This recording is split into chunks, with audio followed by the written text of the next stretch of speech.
जितने भी प्रभास के फैंस हो ना, वीडियो को लाइक कर देना और चैनल को सब्सक्राइब कर देना। आपको बताया कि प्रभास की वजह से तो लाइन लगी हुई है फिल्मों की, आने वाली फिल्मों की लाइन लगी हुई है और बहुत ही बड़ी बड़ी फिल्में उनकी आने वाली हैं। और आपने सुना होगा इसी बीच में एक फ़िल्म का और भी अनाउंसमेंट हुआ था और इस फिल्म का नाम है फौजी।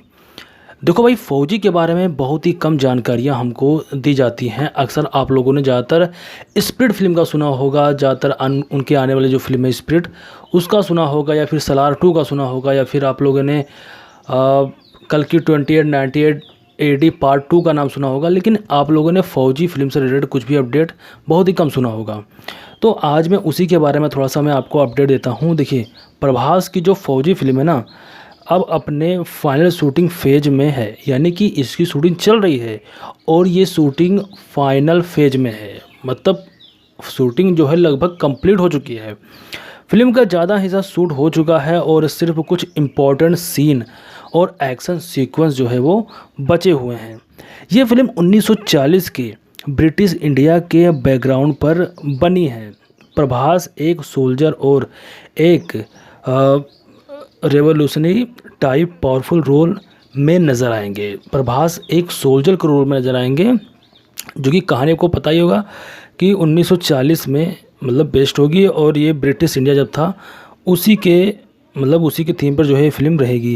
पहले फिल्म को इंडिपेंडेंस डे 2026 पर लाने की प्लानिंग थी, लेकिन अब रिपोर्ट के मुताबिक मेकर्स दशहरा यानी कि इसी साल दशहरा 2026 में रिलीज़ को टारगेट कर रहे हैं। फिल्म का स्केल काफ़ी बड़ा है और इसमें वार सीक्वेंस पर हैवी बजट खर्च किया जा रहा है।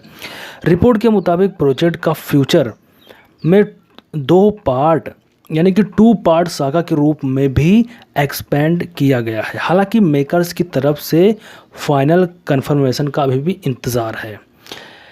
तो ये बहुत अच्छी बात है भाई। मेरे हिसाब से यहाँ पर जब अगर प्रभास की फ़िल्म हो तो उस फिल्म में पैसे ना लगें, ऐसा हो नहीं सकता है भाई।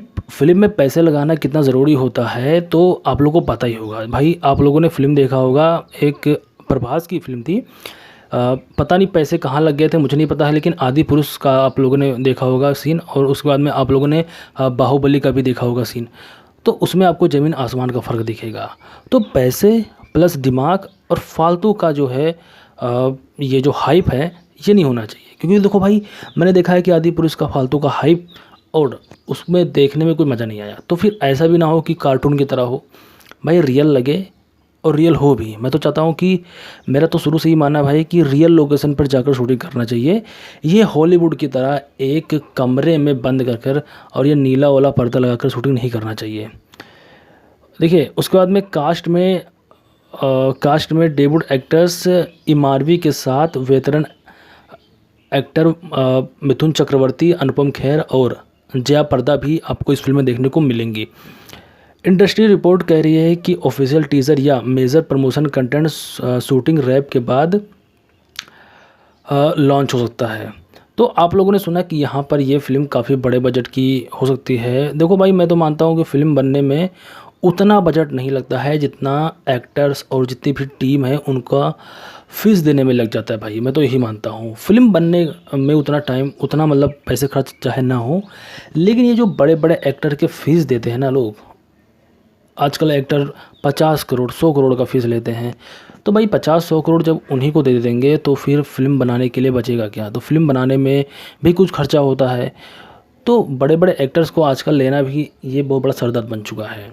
और फिल्म बनाना तो कहीं ना कहीं कई बार लोगों के दिलों से ना मजाक हो जाता है। तो मैं चाहता हूँ कि भाई फिल्म बनाने पर ज़्यादा जो है ध्यान दिया जाए, क्योंकि फिल्म बनेगी तो चलेगी, फिल्म बनी है तो चलेगी, पक्का है। फिल्म अच्छी बनेगी, मन से बनेगी तो चलना ही चलना है। तो चलने के बाद में तो फिर पैसे तो आ ही जाते हैं भाई। मेरे हिसाब से पैसे तो बहुत आ जाते हैं और फिल्म पैसे बहुत दिनों तक देती है, ज़िंदगी भर दे देती है। मैंने देखा कि बहुत सारे फिल्मों के जो है अभी भी राइट्स बिक जाते हैं। तो ये बहुत बड़ी बात होती है। फिल्म पे खर्चा करना चाहिए, फिल्म बनाने पे खर्चा करना चाहिए, ना कि ये फालतू के फीस को एक्स्ट्रा दे के उनको कन्विंस करके खर्चा बढ़ाना चाहिए मेरे हिसाब से भाई। यहाँ पर लेकिन प्रभास की जो स्टारडम है वो इतनी बड़ी है ना कि मेरे हिसाब से अगर उन पे अगर खर्चा हो रहा है फ़ीस के तौर पर तो मेरे हिसाब से वो वर्थ इट है। क्योंकि भाई ऑडियंस आती है उनको देखने के लिए, उनको देखने के लिए ऑडियंस आ जाती है, तो वो जो होता है ना फ़ीस देने का वो वसूल हो जाता है भाई, मैं मानता हूँ ऐसा। ठीक है, बाकी मुझे आप लोग बताना कि आप लोग इस फिल्म का कितना वेट कर रहे हो, मुझे ज़रूर बताना नीचे कमेंट बॉक्स में।